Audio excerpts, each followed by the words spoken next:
Hello everyone. तो इस video में हम देखेंगे कंपोनेंट्स क्या होते हैं रिएक्ट जेएस के अंदर। तो ये मैंने कुछ स्लाइड्स रेडी की हैं आपके लिए कंपोनेंट्स के लिए। तो ये कुछ मेन पॉइंट्स हैं कंपोनेंट्स से related. Components in React JS. तो कंपोनेंट्स होते हैं, components are reusable pieces of code. Basically क्या होता है कि आपका कुछ जो है ना एक HTML टाइप या कुछ जो है ना कोड होता है, जैसे कि हम कोई बटन होता है हमारा, उस पर इवेंट लगा रहे हैं या इस तरह से हमारा कुछ कंटेनर है और कुछ आइटम्स वगैरह बने हुए, एक कंपोनेंट उसका बना लेंगे, ठीक है, एक टेम्पलेट टाइप। तो उस टेम्पलेट को फिर हम क्या कर सकते हैं, रीयूज़ कर सकते हैं उस पीस ऑफ कोड को अगेन एंड अगेन। हमको बार बार HTML के अंदर जिस तरह हमें करना पड़ता था एक तरह के टेम्पलेट को कॉपी पेस्ट, अब वो हमें नहीं करना पड़ेगा। तो components are helpful to manage logic and state. तो कंपोनेंट्स के अंदर क्या होता है कि आपको आपकी लॉजिक सेपरेट हो जाती है। जब आपकी फाइल्स और सेपरेट हो जाती हैं तो हर चीज़ की लॉजिक, हर बटन की इवेंट्स और हर तरह की लॉजिक, हर एक कंपोनेंट का डेटा अलग हो जाता है, तो स्टेट सबके अलग है, तो लॉजिक मैनेज करना आसान हो जाता है बिल्कुल। इसी तरह और कंपोनेंट्स के अंदर एक अहम बात ये होती है कि कंपोनेंट्स रिटर्न्स JSX। और JSX के बारे में ज़्यादा बात आपको प्रैक्टिकल करके दिखाऊंगा। JSX होती क्या है बेसिकली। JSX की फुल फॉर्म है जावास्क्रिप्ट एक्सटेंशन, जो कि HTML ही की तरह होती है। बेसिकली वो HTML ही है जो कि HTML के साथ समझ लो कि जब रिएक्ट डेवलपर थे, जो रिएक्ट बनाया फेसबुक वालों ने, तो उन्होंने क्या किया, एक JSX नाम की लैंग्वेज बनाई जो बेसिकली HTML और कुछ एडिशनल फीचर्स यूज़ करती है अपने साथ। इस पे मज़ीद बात करेंगे जब हम विजुअल स्टूडियो कोड पे जाएंगे। तो in React JS components are classes और फंक्शन। अच्छा, इस बात को मैं आगे एक्सप्लेन करूँगा कि ये क्या होता है। तो अगली स्लाइड पे चलते हैं। तो वेज टू क्रिएट कंपोनेंट। तो आपके पास रिएक्ट जेएस के अंदर दो तरह के कंपोनेंट होते हैं। पहला एक कंपोनेंट कहलाता है फंक्शनल कंपोनेंट, दूसरा कहलाता है क्लास कंपोनेंट। अब क्लास कंपोनेंट, अगर आप ऑब्जेक्ट ओरिएंटेड प्रोग्रामिंग जानते हैं तो थोड़ा बहुत आपको आइडिया होगा कि क्लासेस क्या होती हैं और क्लासेस हमें किस चीज़ में हेल्पफुल रहती हैं। क्लास भी एक तरह का टेम्पलेट टाइप होता है जो हमें जो है ना बॉयलर प्लेट कोड होता है, जो हमें जो है ना ऑब्जेक्ट क्रिएट करने में ईजी रहता है। तो इस ट्यूटोरियल के लिए हम क्या करने वाले हैं, क्या यूज़ करने वाले हैं, फंक्शनल कंपोनेंट मेथड को, यानी फंक्शनल कंपोनेंट्स क्रिएट करेंगे। और आपको बताता चलूँ कि आफ्टर रिएक्ट 18 और आफ्टर रिएक्ट 16.8 के फंक्शनल कंपोनेंट्स के अंदर ना कुछ ऐसी चीज़ें इंट्रोड्यूस कराई गई जिसको हम हुक्स कहते हैं, और हुक्स पे मेरी आने वाली वीडियोस में हम बात करेंगे। तो हुक्स को इंट्रोड्यूस कराया गया जिसकी वजह से आपका फंक्शनल कंपोनेंट, जो पहले एक स्टेटलेस कंपोनेंट था जिसके अंदर किसी किस्म का डेटा चेंज नहीं हो सकता था, आप चेंज कराते थे तो वो UI चेंज नहीं होता था, इस वजह से तो वो एक स्टेटलेस कंपोनेंट था। और स्टेट वगैरह के बारे में हम आगे बात करें, लेकिन बेसिकली जो यूज़ होता था फंक्शनल कंपोनेंट बिफोर रिएक्ट 16, वो सिर्फ और सिर्फ कोई चीज़ डिस्प्ले करानी हो जो कभी भी नेवर चेंजिंग हो, किसी तरह का टेक्स्ट हो गया, ठीक है ना, जो कभी चेंज नहीं होने वाला आपके वेबसाइट के अंदर, जो एक बेसिकली स्टैटिक व्यू के लिए यूज़ होती थी। जो आपका यूज़र इंटरफेस जब स्टैटिक होता था, जो चेंज नहीं होने वाला होता था, तो उसके लिए फंक्शनल कंपोनेंट को यूज़ किया जाता था। और जो आपकी जिसमें लॉजिक होती थी वो सारी उसके लिए यूज़ होते थे क्लास कंपोनेंट। लेकिन आफ्टर रिएक्ट 16.8 फंक्शनल कंपोनेंट्स के अंदर कुछ ऐसी एडिशनल चीज़ें ऐड की गई, कुछ ऐसी एडिशनल फंक्शन चीज़ों को ऐड किया गया जिसकी मदद से फंक्शनल कंपोनेंट्स के अंदर समझ लो एक सुपर पावर आ गई। और उसकी वजह से फंक्शनल कंपोनेंट्स को भी अब स्टेटफुल कंपोनेंट्स बना सकते हैं हम उन हुक्स की मदद से। तो हम उसको देखेंगे कि हम किस तरह वो करते हैं, वो सारी चीज़ें आगे भी आएंगी। तो अब यहाँ पे देखते हैं कि फंक्शनल कंपोनेंट मेथड क्यों यूज़ करना है, क्योंकि एक तो ये इजी है और बेस्ट वे, और काफ़ी डेवलपर्स इस अप्रोच को यूज़ करते हैं। और यही रिकमेंडेड है कि आप आफ्टर रिएक्ट 16.8 आप जो है ना फंक्शनल कंपोनेंट मेथड को यूज़ करें। तो इस वक्त हम चलते हैं अपने VS कोड के अंदर। तो मैं इससे स्किप करता हूँ और जाता हूँ CMD CD2 React Tutorials 21 and code dot. तो मैं फोल्डर खोल लेता हूँ अपना। अच्छा,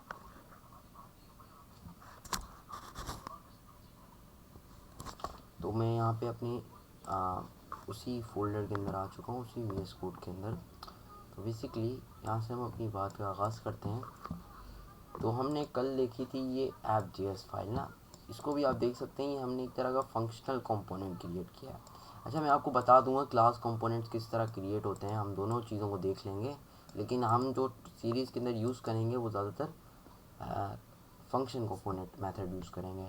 तो मैं ऐसा करता हूँ, सोर्स में एक फ़ोल्डर बना लेता हूँ जिसका नाम होगा कंपोनेंट, जिसके अंदर हमारे सारे बेसिक कंपोनेंट्स यूज़ होंगे। जैसे कि मैंने आपको कंपोनेंट समझाया था कि पीसेस पार्ट्स हो जाते हैं, छोटे छोटे टुकड़े, आप वेबसाइट्स को तोड़ लें, ठीक है ना। तो अब कंपोनेंट्स में मैं जाता हूँ और मैं यहाँ पे एक कंपोनेंट बना रहा हूँ जो होगा बेसिकली सिंपल कंपोनेंट होगा, जो कि सम टेक्स्ट से रिलेटेड होगा, जिसमें कुछ टेक्स्ट होगा, जिसका नाम होगा text.js। आप इसको कुछ अच्छा नाम भी दे सकते हैं जैसे, अच्छा तो फाइल क्रिएट हो रही है, थोड़ी टाइम लगेगा, I don't know why this happens. Okay, तो ये text.component। अच्छा आपको अच्छा, अगर आप React 17 का वर्जन यूज़ करें तो आपको ये import statement, import react from react, ये लिखने की ज़रूरत नहीं है, ये ओमिट कर दी गई है आफ्टर React 17। अगर आप React 17 या इससे हायर वर्जन यूज़ करें तो आपके लिए लाजमी नहीं कि आप ये स्टेटमेंट लिखें। तो अगर मैं इसको हटा दूँगा तो भी मेरा प्रोग्राम चलेगा, ठीक है। तो इस वक्त हम एक फंक्शनल कंपोनेंट बनाएंगे और उसको हम यूज़ करेंगे। तो फंक्शनल कंपोनेंट भी एक सादा कंपोनेंट ही होता है, बेसिकली सादा फंक्शन ही होता है जो कि फंक्शन कीवर्ड से क्रिएट होता है। तो हम क्रिएट करते हैं फंक्शन, और आपको बताता चलूँ फंक्शनल कंपोनेंट से रिलेटेड कुछ बातें पहले देख लें। तो फंक्शन कंपोनेंट की जो फाइल नेम होगी हमेशा वो कैपिटल होगी। अगर जो भी आपका कंपोनेंट क्रिएट होगा उसका आप फाइल नेम का पहला लेटर हमेशा कैपिटल होगा, और जो हम कंपोनेंट डिफाइन करेंगे उसका भी पहला लेटर कैपिटल होगा। तो मैंने लिखा text, function text, and this is a function declaration. और हर फंक्शनल कंपोनेंट कुछ ना कुछ JSX रिटर्न करेगी, ठीक है। तो हर फंक्शनल कंपोनेंट के अंदर से कोई ना कोई JSX रिटर्न होगा। जैसे इसके अंदर से मैं एक डिफ रिटर्न करता हूँ जिसके अंदर एक h1 डाल देता हूँ, ठीक है, और इस h1 के साथ मैं एक p टैग डाल देता हूँ। तो फिर मैं लिख देता हूँ दिस इज़ अ टेक्स्ट, ठीक है, और यहाँ पे लिख देता हूँ कुछ जैसे कि हमारे पास आ गया लॉरेन 10। तो ये हमारे पास आ जाएगा कुछ यहाँ पे। तो अब बेसिकली अच्छा, इसके लिए आप इसकी परेशानी होने की ज़रूरत नहीं है। अच्छा, तो ये एक डिव रिटर्न कर रहा है, ठीक है। अब हमें इस फंक्शनल कंपोनेंट को किसी दूसरी फाइल में जाकर यूज़ करना है, तो हमें इसको एक्सपोर्ट कराना पड़ेगा। तो एक्सपोर्ट डिफ़ॉल्ट टेक्स्ट, ठीक है। तो यहाँ पे गौर करिएगा, मैं यहाँ पे इसको कॉल नहीं कर रहा बल्कि मैं इसको एक्सपोर्ट कर रहा हूँ, तो ये कॉल नहीं हो रहा। अब मैं चाहूँ तो इस फंक्शनल कंपोनेंट के अंदर ये ऐप वाला कंपोनेंट, इधर मैं इसको इंपोर्ट भी करा सकता हूँ। तो मैं लिखूँगा इंपोर्ट टेक्स्ट फ्रॉम, और किस फाइल में था, डॉट यानी सेम डायरेक्टरी के अंदर कंपोनेंट्स फोल्डर के अंदर स्लैश टेक्स्ट, ठीक है। तो अब मुझे इस टेक्स्ट को यूज़ करना है, ये h1 हटा देते हैं हम यहाँ से। और अब इस टेक्स्ट कंपोनेंट के अंदर जैसे कुछ लिखा हुआ है, this is a text, p tag लिखा हुआ है, तो इसको अब हमें यूज़ करना है जैसे मल्टीपल टाइम्स। तो हम क्या कर सकते हैं, हम लिख सकते हैं text, और इस तरह हम सिंपल HTML एलिमेंट की तरह इसको यूज़ कर सकते हैं। अच्छा, आपको यहाँ पे एक अहम बात बताता चलूँ, जब ये टेक्स्ट हम इस तरह लिखेंगे तो इसका मतलब ये होगा कि हम एक फंक्शनल कंपोनेंट को कॉल कर रहे हैं बेसिकली, और इसको यूज़ करना चाहते हैं। तो फिर क्या होगा कि इस फाइल से ये तमाम JSX रिटर्न होकर इधर पुट हो जाएगी। अच्छा, मैं अपने प्रोग्राम को रन करता हूँ, तो ये टर्मिनल ओपन करूँगा, npm start।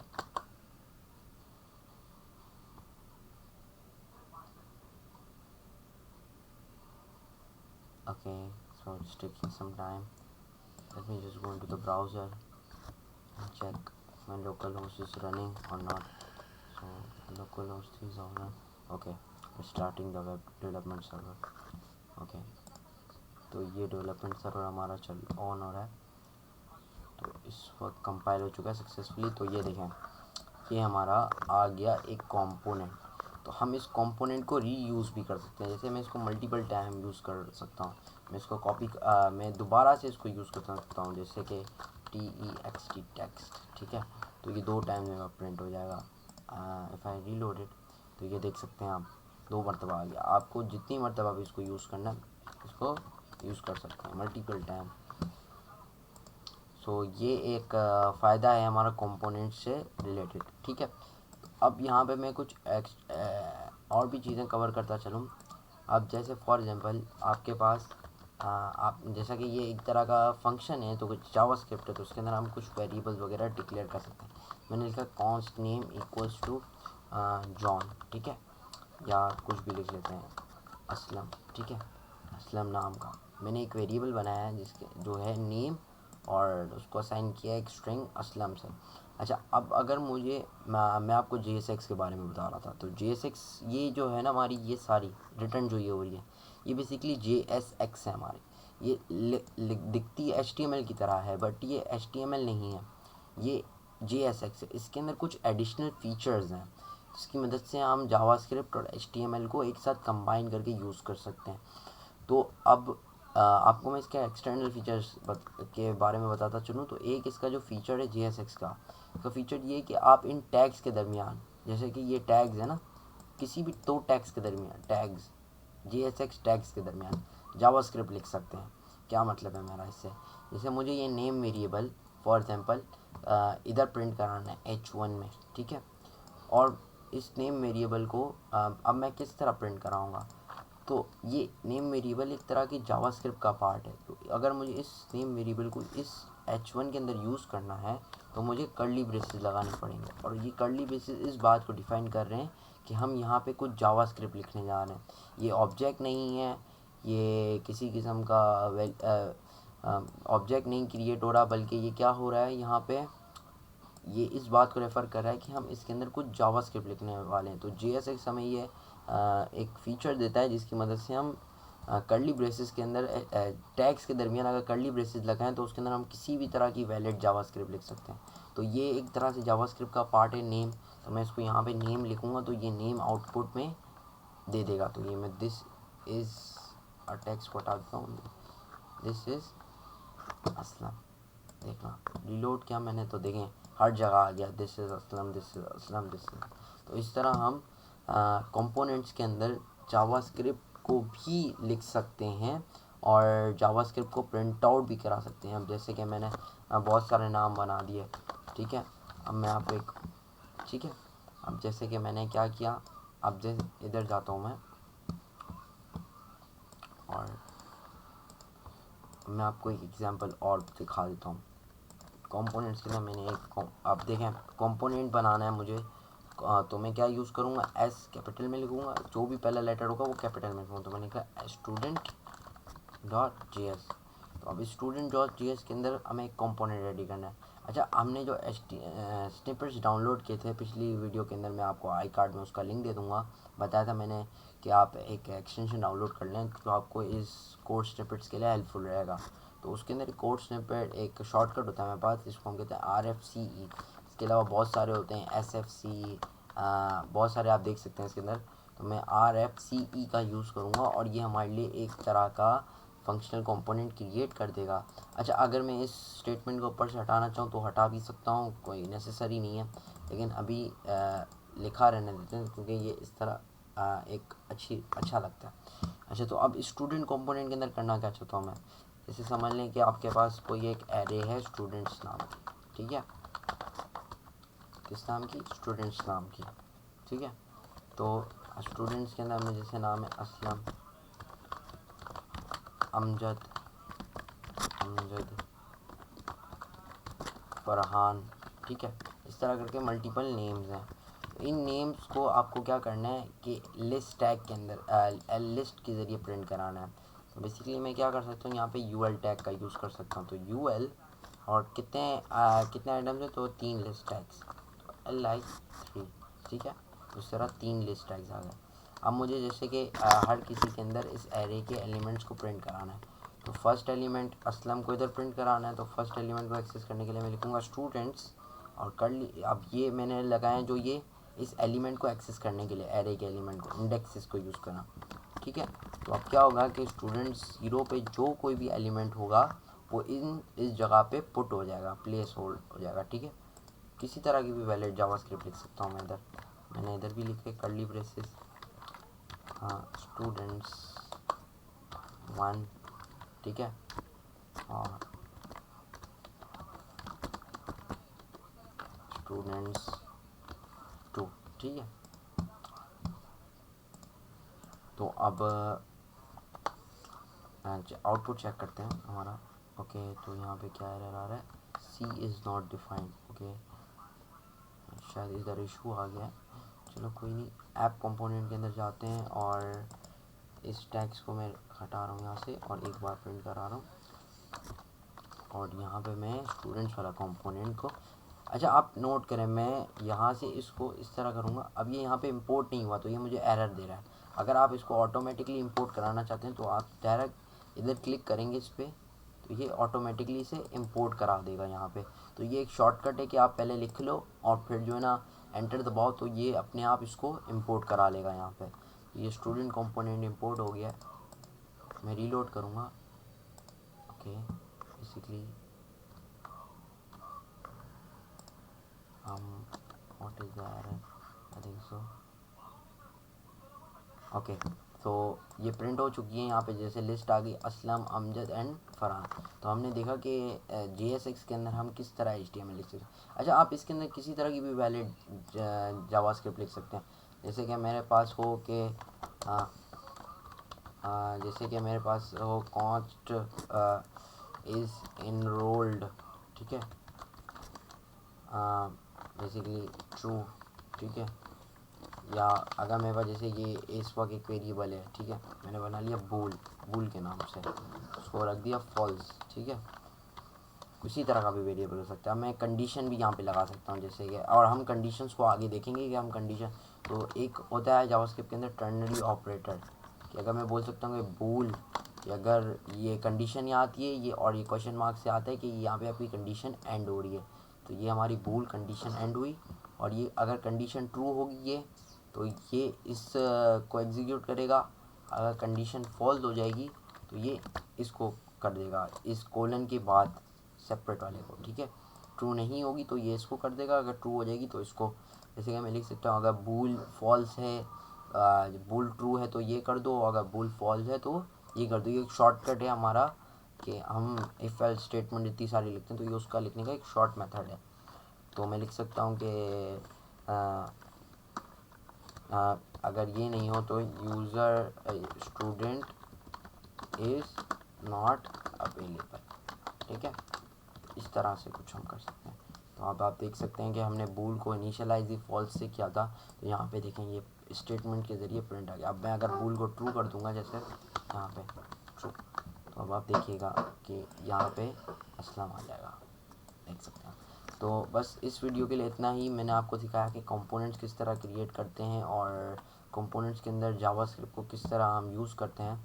तो मिलते हैं अब नेक्स्ट वीडियो में। अगर आपको ये वीडियो पसंद आई हो तो मेरे चैनल को लाइक कर दें, वीडियो को शेयर करें, चैनल को सब्सक्राइब कर दें, वीडियो को लाइक करें, और कमेंट में बताएं अगर आपका कोई क्वेश्चन हो तो मैं आपके क्वेश्चंस का आंसर दूंगा। तो चलें, आप अपना ख्याल रखें और फ़ी अमान अल्लाह।